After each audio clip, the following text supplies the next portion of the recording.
Hürmetli vatandaşlarım, ben Türkiye sözlügellik siyende sizlerge bir haberni aldırıp yetkizgen idim. Bu haber nime desiniz? 1. ayının 30. günü YouTube'da ilan kılınan film.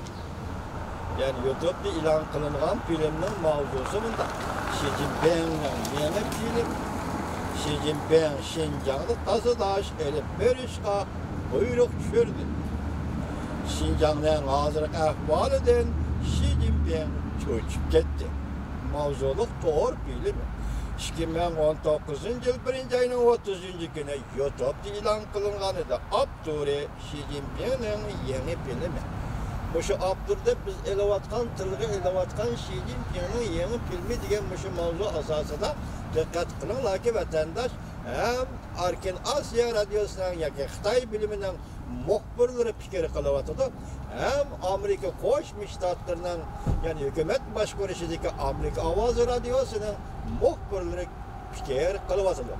Şuna bu film ya ki Xi Jinping'in yeni filmi diyen Abdur'lukta ilan kılınan haberlerinin çillik derecesi ya ki bu haberlerin nüfuzuğa herkes sel karışkı bulmayı hürmetli vatandaş.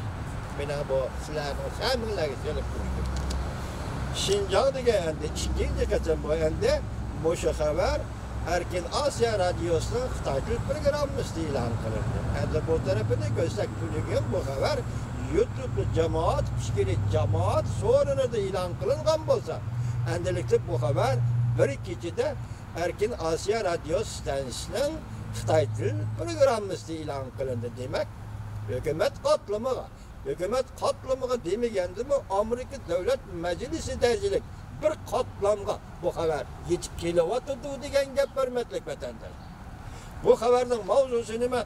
Şinjan degen isimnin manisi o ayak geçirinler. Evet, bunun mavzusu, evvel mavzusu değil. Şinjan doğrusu da 3 sualının birisi. Neymiş ki Şinjan ezelden tartıp Cumhur'a mensup degen gapni doğru emas deymiz. 100.000 nime üçün. Washington Üniversitesi'nin profesörü Robert Shaw. Boşa katarlık alimler sözüldü. Endi bu haber 1. ayının 31. günü 1. ayının 31. günü bu mavzu Erkin Asya Radyosu'nun Xitay Dil programı ilan kılındı. Deyli Şinjan degen isimnin manisi yeni yer degenlik buludu. 1. katın verilgini. Okşaş kişi. Şinjan 1884 yılı Şinjan dep koyulgan isim. Ben bu demde sözler vatkan yazı ağaçka toluk, yazı olanmaydı kemek geçirenler.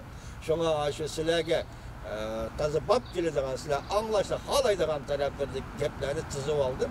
Ben şu birinci silege hazır yetkizip atıyorum bunu. Şinjan müstakil haletli yaşayan tarihte. Şinjan Cumhur'un müstemlikisi. Yansın şen Ceyşur'un şensisey Rusya'ya tayyip burayınlık burallık kıldı. Uygur'un müstakillik talep kılışı üzülmey, küreş bilen bağlanıp geldi.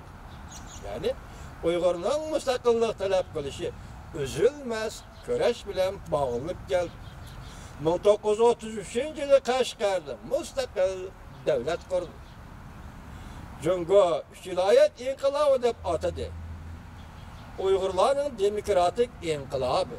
İntayin zor tarihi ehemmiyetli ige inkılap idi. Milli armiyası var idi. Şarkı Türkistan rehberleri ayrı plan oldurup Beijing kımandı. Sırlık ayrı plan vakasıga çürdü. Kendiniz mi? Demek bugün bir Amerikalık alim, Washington Üniversitesi'nin alimi, profesörü Robert Shaw efendi Moşu doğruda sözlevatıdır. Yani bir Amerikalık alim sözlevatıdır. Demek bugün bu iki alim, iki profesör alim dedi ki Şarkı Türkistan devletinin yani şu vaktki devlet rehberleri oldurgan ayrı plan nemi üçündür? Sırlık vaka üçün. Sırlık vaka üçün. Belki bunun diğer bir cümle söz var o. Hazırlıkça bu vaka sırpeti saklanıp gelmekte. Demek bu şu cümleler yuqorqi 2 nafar Amerikalik olimdan so'zlagan nutq yoki leksiyasi isbotlanib, hozir ekranga chiqdi. Şinjan to'g'risida 3 savolning birisi. Nemis Şinjan azaldan tortib Jungoga mansub degan gapni to'g'ri emas deymiz. Bu mavzu Erkin Osiyo radiosining Xitoy til programmasida anglitilganda qo'yilgan mavzu. 100 ming nemischa Washington Universitetining professori Robert Shaw Stalin Mongoliyaning mustaqil bo'lishiga qo'shilib, bu Mongoliyani Rossiyaga beqandiz davlat qilib oldi. Hozirgacha sirliq vaqa bo'lib kelmoqda Dailaning o'lganligi. Şinjanni Stalin Jungo hukumatiga qo'shib berdi. Bu Xitoy til programmasi Erkin Osiyoning. Endilikda vatandoshlarga yaqindan biri radioda o'tayotgan xabarlarni ko'ryapsizlar. Masalan, senator Bob Menendez Amerikalı CNN televiziya stansiyasining muxbirining ziyoratini qabul qilganda Xitoy hukumatini Uyg'uristondagi yig'ilish lagerlarini oyoqlashtirishga chaqirdi. Ondan evvel Erkin Osiyo Uyg'ur bo'limining 1-ayning 29-kunidagi xabarida Angliya parlamenti Uyg'urlarning kishilik huquq vaziyatini munozara qildi. Erkin Osiyo 2019-yil 1-ayning 30-kuni Angliya parlamentida Alistair Carmichael efendi o'tirg'i chiqib, demak parlamentda Uyg'urning masalasini muhokama qildi. Bu yerda bir ish bor. Shundoq deymiz vatandosh, nima uchun? Biz faktlarni qo'yib boqaylik. O'tgan yili 9-ayning 11-kuni Rossiya prezidenti Vladimir Putin dediki, biz Yaponiya bilan tinchlik shartnomasi imzolaymiz. O'sha yilning oxirida, lekin kechikib qoldi. Hozir bugungi xabarda Alloh xolisa kelar qachon tayyorlab kelamiz. Xabarda Rossiya Federatsiyasi bilan Yaponiya hukumati tinchlik shartnomasi imzolashga qo'shildi. 1956-yildagi shartnoma bo'yicha Yaponiya shimoldagi 4 oroldan 2ni qaytarib oladigan bo'ldi. Demak, 4 orolning 2si Rossiyaga qoldi, 2si Yaponiyaga qaytarib berildi degan gap. Bu ishmi tunugunlardan bo'layotgan ish deydi. Endi o'sha 1-ayning 29-28-kuni tushdan keyin Jo'xa Xalq Jamhuriyatining Davlat Mahkamasining muavin vaziri Liu He apandi yetakchiligidagi suhbat vakillar umiga Amerika Qo'shma Shtatlariga yetib keldi. 29-kuni Kanadada Ming Wanzhou qayta sudga topshirishga qaror qildi. Yoki Amerika Qo'shma Shtatlar hukumati Ming Wanzhouni Amerikaga o'tkazib oladigan bo'ldi. Bu qatimki suhbatda yanada o'xshash qurolma xarakterli o'zgarish masalasi jiddiy masala bo'lib o'tirib chiqdi. Hozir kelayotgan xabarlarda nima deydi? Hozir Jungo hukumati qurolma xarakterli o'zgarish hosil qilishga qo'shilmayapti. Ya'ni Jungo hukumati o'zining jonijon manfaatidan voz kechmayapti. Buni hargiz o'zgartmaymiz, jonijon manfaatimizni voz kechmaymiz deyapti. Masalaga Jungoning jonijon manfaati nima ekanligini uzundan beri so'zlab keldim, hurmatli vatandosh. Demak, Jungoga qarshilik qilyapti. Shu bu suhbatdan natijasi qancha bo'ldi uni bilmaymiz. Biroq 1-ayning 30-kuniga kelganda tuyuqsizda Uyg'urlar masalasi to'g'risidagi Stalin bilan Mao'ning siyosatini o'tirg'i chiqib qolganligi. Uyg'urlarning ikki qatim davlat qurganligi. Ikki qatim davlat qurib, birinchi qatimda Stalin tayangan militaristlarning birinchi qatimki davlatni boshqarganligi 1933-yildagi davlatda. Ikkinchi qatim Stalin o'zi o'z qo'li bilan tayyorlagan inqilobni yoki yordam qilgan inqilobni Uyg'ur inqilobini demokratik inqilobini setib Jungoga qo'shib berganligini bugun Amerika olimlari fosh qildi. Tarixning sirliq taraflarini dastlabda echib tashladi. Dastlabda yo'rtib berdi. Yoki tarixning sirliq o'rdasiga kiradigan ishni Robert Shaw efendi ve yana başka Amerikalı alim birlikte echib berdi. Vatandaş Uyg'ur tarixning sirliq ordasiga kiradigan ishik echildi. Bunun keyindan Yalta konferensi, Moskva konferensi, Moskva söhbeti yoki Xitoy shartnomasi bu qatorliq masalalar yuqorida tilga olganni Yaponiya, Rossiya tegishli shartnomasi orqali bir-birlab echiladigan bo'lsa, avval men Amerika Qo'shma Shtatlarining davlat majlisini tabriklayman, Uyg'ur vatandosh.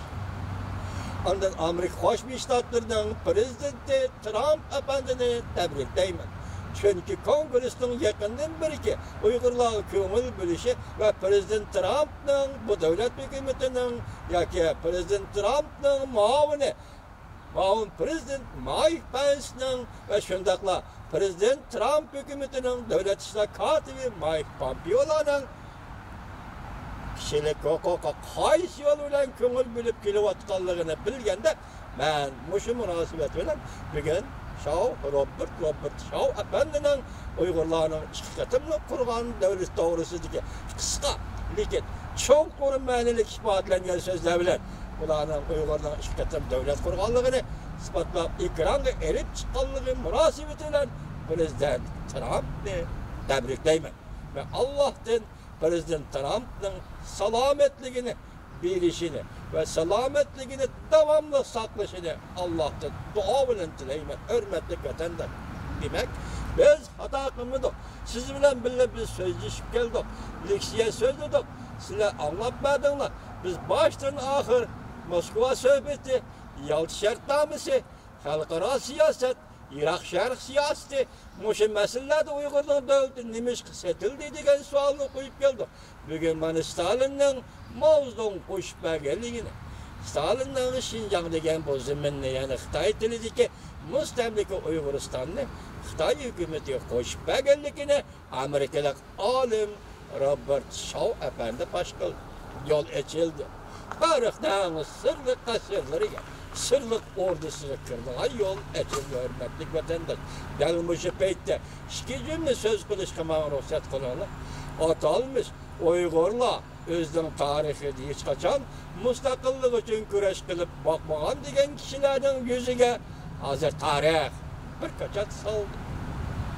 Men Xinjiang Uyg'ur avtonom rayoniga munosabatli qoldi yoki boshqa yo'l bilan yana bir qatam avtonomiya talab qilaman degichilarning yuziga tarix yana bir ko'chat soldi. Shunda biz fakat bu meselede hürmet kılınız. Amerika Qo'shma Shtatlari hukumati davlati bilan Xitoy Halq Cumhuriyati hukumati o'rtasidagi diplomat